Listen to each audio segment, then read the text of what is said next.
Hi and welcome to Great Getaways. Well, it's not winter yet, but as you can tell from all these leaves on the ground, it's not far away. And to get things going, we're going to take you to some of our favorite trips from the past. It was a time when my hair was a little darker and I probably had a little bit more of it, but we were going to beautiful places we're going to take you back to today when we travel across Michigan's Upper Peninsula. If there's anything more reliable than an Upper Peninsula winter, then we haven't heard about it. We say reliable because regardless of the UP location, snow, and we mean lots of it, blankets the ground, providing a winter wonderland. From north to south and east to west, the UP gets covered with as much as 200 inches of the fluffy white stuff annually. Not sure what to do with all that snow? Then we have a few suggestions for you. How about snowmobiling? Snowmobile trails virtually lace the entire Upper Peninsula together, and many communities roll out the red carpet for sledding enthusiasts. The abundance of snow and rugged terrain found throughout much of the UP is home to some of the finest downhill skiing in the Midwest. If challenging the slopes on skis sounds to you like the best way to heat up winter, then you can be sure your expectations will be met. Although downhill skiing is undoubtedly king, cross-country skiing in the UP is fast gaining in popularity. Many miles of groomed trails wend their way through some of the best scenery the UP has to offer and promise the solitude and unspoiled beauty you're looking for.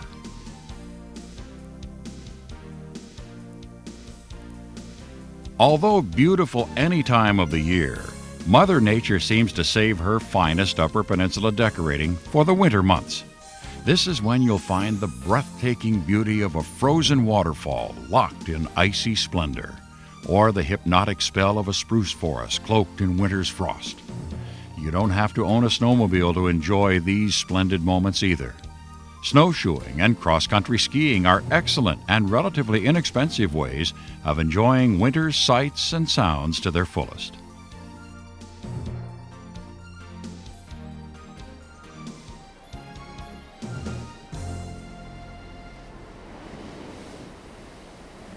If it's scenic winter beauty you're looking for, then look no further than Marquette County. With nearly 1 million acres of rugged real estate under your feet, you'll certainly find the winter vacation you've been looking for. Towns big and small do their very best to welcome the winter traveler, and regardless of whether you're on a snowmobile, skis, or snowshoes, you'll certainly enjoy their warm hospitality. A couple of our favorite snowmobile destinations would have to be places like Big Bay and the Huron Mountains, and we visited both. The Burma Trail is always a popular one, and we started the trail near Champion and rode to a cup of hot chocolate waiting at the Thunder Bay Inn in Big Bay. Before the trip, our anticipation ran high, and we weren't disappointed. The Burma Trail took us through some of the most beautiful North Country we've ever seen. We'll show you remote and colorful places with names such as Wildcat Canyon and the AAA Road. And we'll tour the town of Big Bay, made famous by Henry Ford, and the movie Anatomy of a Murder. Just up the road out on Big Bay Point stands the Big Bay Point Lighthouse. Unique because of its bed and breakfast status, it is one of the few actual lighthouses you can stay the night in.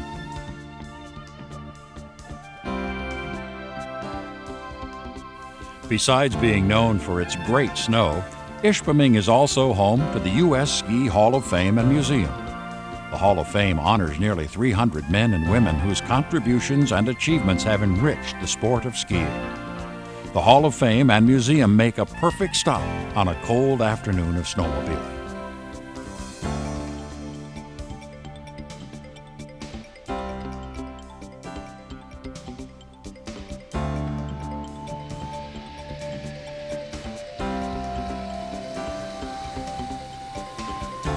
When we had the chance to snowmobile some of the trails in the Hessel and Cedarville area of the eastern Upper Peninsula, we really didn't know what to expect.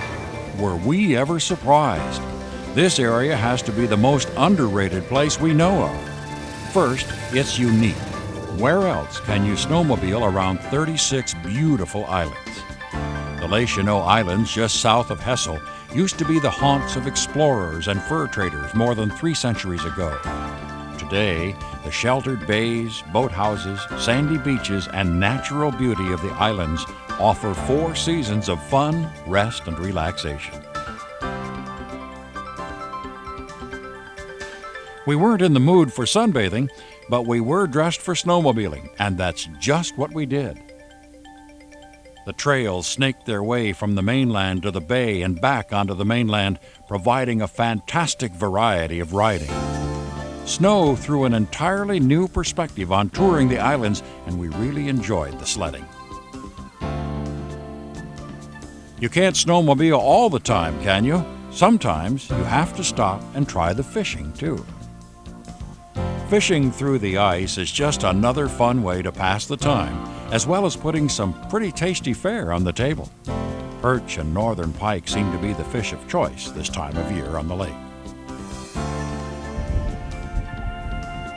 We said this area is unique, and we weren't kidding. We'd heard about the ice sleighs that a few of the folks around here have, and they were more than willing to fire them up for us. Imagine part snowmobile, part sailboat, and throw in some airplane parts for good measure, and that just begins to describe these home-built craft. We took a ride in one of these speed demons, and suffice it to say, it was a ride we won't soon forget.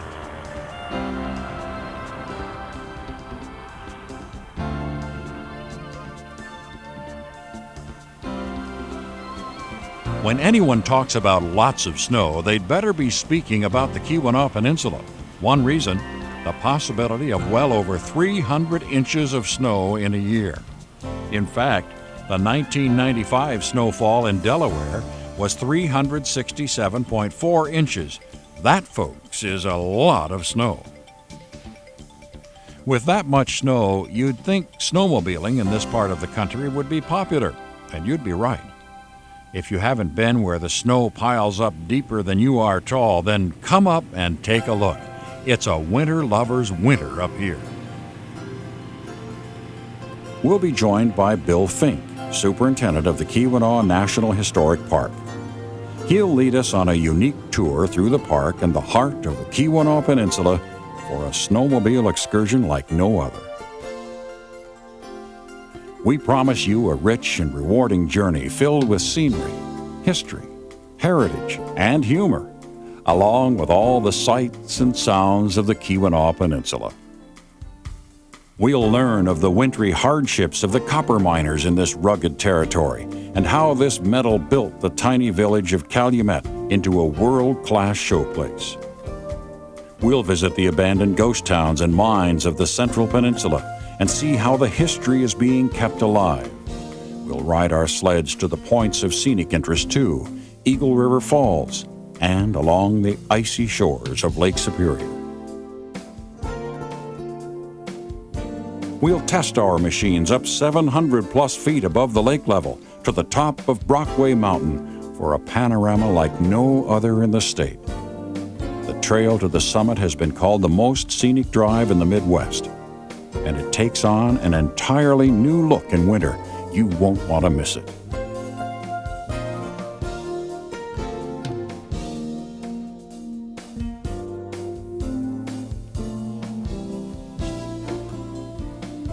While it's undoubtedly exciting for the first-time visitor to take a ferry out to Mackinac Island, it's yet another thrill to snowmobile across the ice bridge when the straits freeze over. We had the chance to do just that. Mackinac Islanders save their Christmas trees each year for trail markers along the best frozen route. Anyone hauling supplies across this ice bridge keeps tabs on its condition, as does the Coast Guard. It was a beautiful day when we went across. Did you think that Mackinac Island shuts down for the winter? Well, think again, because there's more activity on the island than meets the eye. Snowmobiling, cross-country skiing, ice fishing, and sleigh rides are all a part of the wintertime fun on Mackinac Island. Yes, we did say sleigh rides, and our own Tom O'Boyle hitched a ride for a frosty tour of the island when we visited.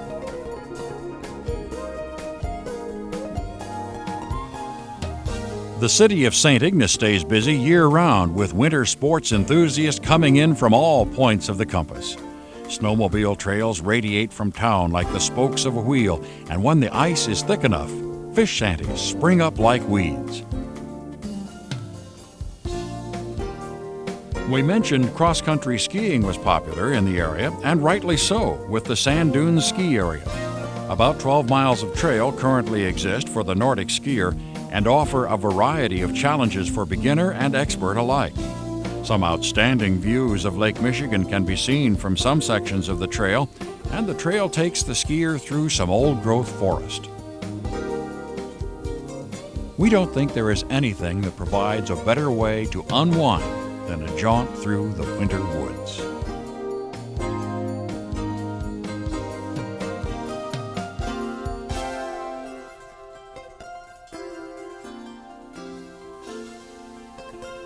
Where does your mind wander when you think of deep powder, challenging downhill runs, and a friendly après-ski atmosphere? New England? Utah? Colorado? Well, think a little closer to home, because sooner or later the friendly folks in Big Snow Country are going to win you over. Plenty of challenges and some of the best skiing you'll find anywhere are right here in our own western Upper Peninsula and northern Wisconsin. Big Powderhorn, Blackjack, Indian Head, Porcupine, and Whitecap are 5 big ski areas all within an hour of each other and offer a great mix of beginner to expert downhill runs. Fabulous scenery, fantastic skiing, and friendly people add up to an unbeatable combination. Join us as we find the hottest ski action on the slopes this winter.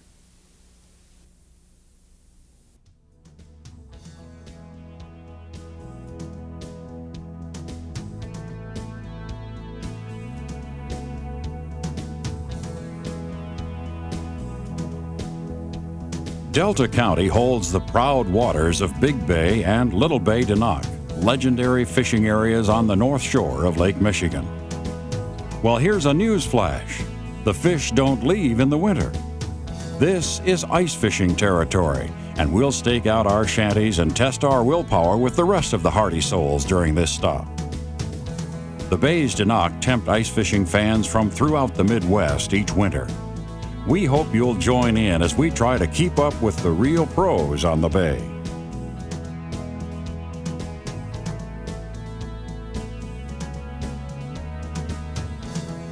A little farther up the coast is another test for anyone with a taste for adventure: the Days River Cross-Country Trails. There's no doubt that cross-country skiing has become a favorite pastime for everyone involved with the northern experience. So tackling Days River was a fun challenge.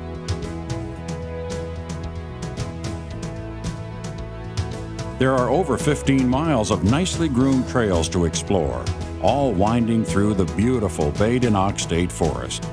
The county on the whole features over 50 miles of cross-country pathways, ranging from beginner's levels to expert.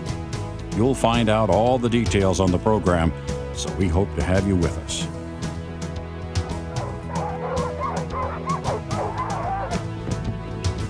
And here's another reason to make the trip with us to Delta County: sled dogs.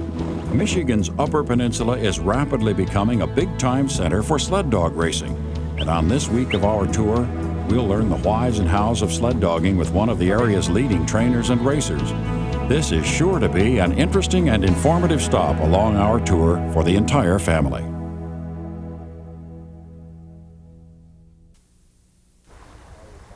Ernest Hemingway's fabled Two-Hearted River is a not-so-fabled sportsman's paradise. Long known for its legendary trout fishing, the Two-Hearted River is also fast becoming known as an excellent canoeing stream. Already one of our favorites for fishing and canoeing, we learned that this area has some great snowmobiling too. On this trip, we'll be looking for the headwaters of the Tahquamenon River, called the Eagle's Nest. Another stop we'll be making is the Rainbow Lodge near the mouth of the Two-Hearted River. Rainbow Lodge has long been another favorite destination of ours and a good base camp for exploring the wild country near Lake Superior. The town of Newberry is the hub and headquarters for much of the winter action in the Two-Hearted River area. Food, gas, lodging, and all the supplies you'll need are right here to get any winter vacation off on the right track. And speaking of tracks, just south of Newberry is the Canada Lake Ski Pathway. This cross-country ski area consists of over 20 kilometers of groomed trails that run through a variety of terrain. The trails are wide enough for both diagonal and Nordic ski techniques and are groomed 3 times a week. Because we were not familiar with the snowmobile trails in the area, we hooked up with members of the Tequamanon Area Snowmobile Association. In the end, we're glad we did, because we saw sights of the surrounding countryside that wouldn't have been possible otherwise. The weather in the Two-Hearted River area is greatly affected by its proximity to Lake Superior, and as you can see, it certainly doesn't hurt the view either. Whenever we stopped for a break, the combination of lightly falling snow and the serenity of the countryside had us speaking in hushed voices.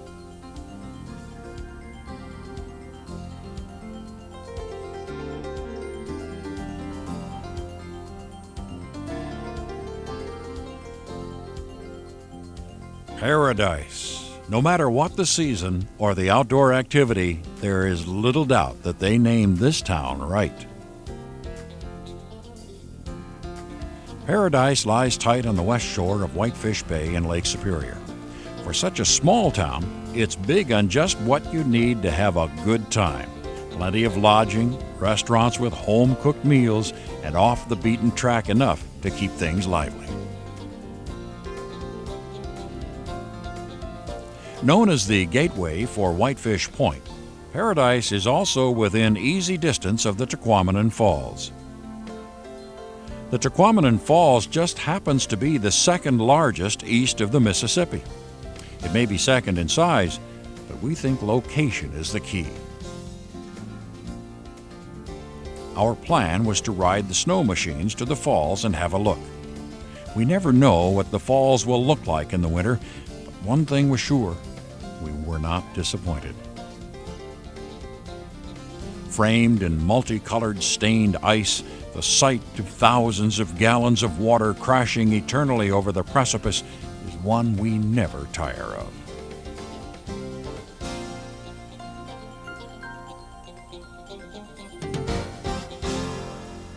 After spending time at the falls, it was time to head for Whitefish Point.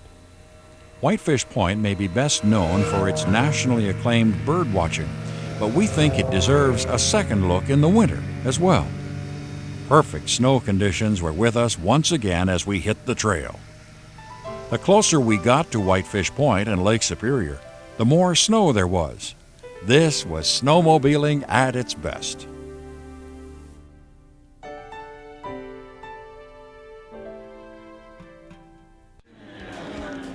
The Sault Ste. Marie area under a blanket of fresh snow beckons children of all ages to come out and frolic. Snowmobile trails crisscross the countryside with pathways for every riding level. Ramble along the riverside or climb to heights for fabulous international views. If racing is in your blood, the Soo is home to the biggest event of the year. The I-500 Snowmobile Race is held each February, drawing professional competitors from across the continent. If slower speeds suit you better, the cross-country trails are plentiful and pleasant. Chippewa County offers over 30 miles of groomed trails on at least 5 different pathway systems. You could go an entire winter without retracing your tracks. Let's not forget all that water around the Soo. It freezes in the winter and makes for some of the best ice fishing around. Munisquong Bay attracts shanties from 100 miles away, and you can see why.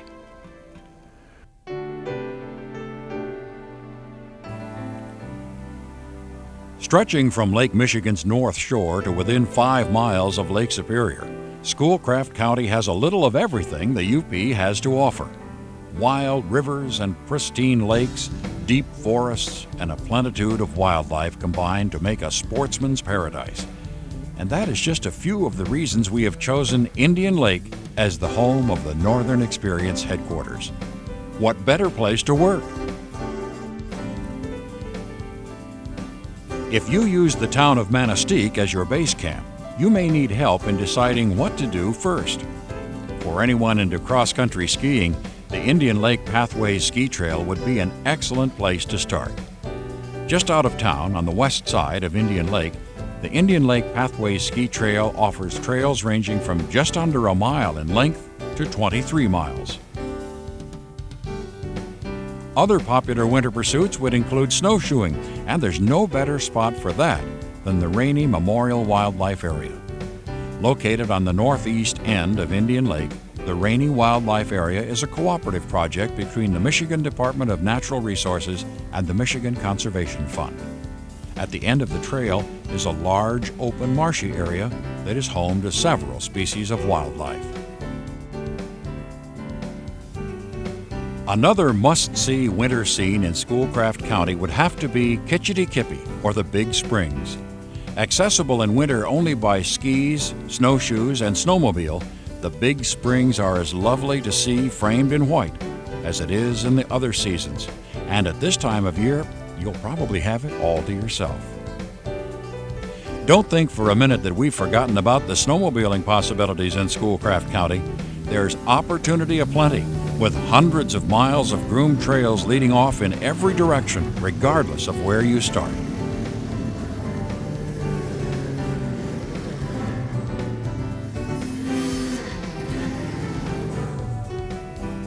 There is a remote region of the Upper Peninsula that borders with the state of Wisconsin, a region including the only two counties of the UP that don't border on a Great Lake.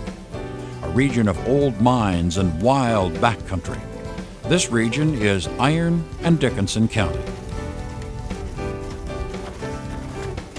We plan to snowshoe into the rugged border country along the Michigan-Wisconsin line to meet with some mushers and their sled dogs. What we found was a common bond shared with most mushers and their dogs. The teamwork and camaraderie we saw is a vital ingredient necessary for dog sledding. Although today's racing sled dogs are usually a mix of breeds in the effort to create a faster dog, none beats the aesthetics of these purebred Siberians. The dogs pulled like they were born for it, and they were. The excitement of pure muscle hauling you around in a sled is one everyone should have at least once in their lifetime. In 1846, a surveyor noted abnormal compass readings in this region, and 5 years later, another surveyor discovered an outcrop of iron ore. Today, the profitable iron is mostly gone, but there is still something new being discovered. Today's discovery is that one of our greatest predators, the wolf, is making a comeback. Perhaps it is the chance encounter in the wild that frightens most people. Yes, wolves have been known to stop and stare at the lonely camper deep in the forest, the same as any curious creature might. But do not mistake this show of intelligence for a threat, for it is not. We learned some important lessons about wolves, so come along with the Northern Experience crew as we try to howl up a wolf.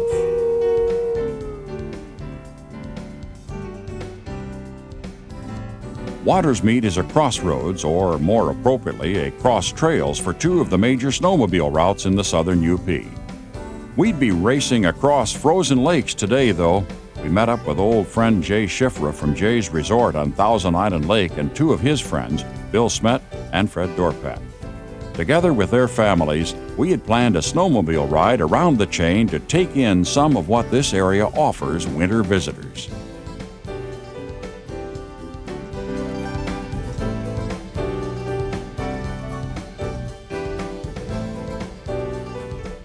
Well, I hope you enjoyed our winter trips from yesteryear. We had a great time doing them, and we had a great time watching them again today. Until next week, I hope you get out there and have your own great getaway.